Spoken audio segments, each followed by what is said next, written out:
Šiaulių miesto valdžia iš benamių atima paskutinę pastogę. Taip ketinama sutaupyti gal kokius 8 000 litų. Tiek šaltąjį sezoną kainuoja išlaikyti nuo tarybinių laikų likusią slėptuvę, kuri kažkada savivaldybės sprendimu atiduota gyvenimo užribin patekusiems benamiams. Čia yra vanduo, elektra, tualetas, orams atšalus čia glausdavosi net kelios dešimtys bėdžių.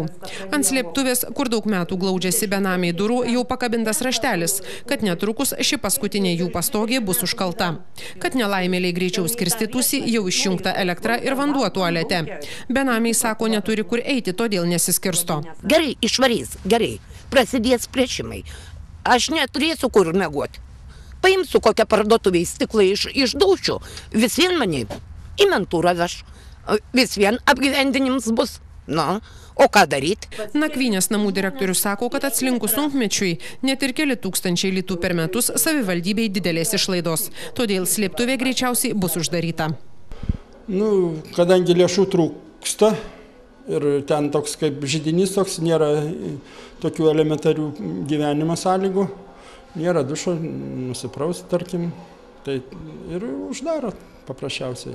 Benamiai spiečiasi aplink laužą ir skundžiasi, kad priversti išlaidauti. Išjungus elektrą reikia pirkti žvakių. Viena žvakė kainuoja maždaug tiek, kiek gauna pinigų pardavę 4 rastus butelius. Išsigandę, kad netekę paskutinės pastogės sušals gatvėje, benamiai užtarimo kreipėsi net į Seimo narį.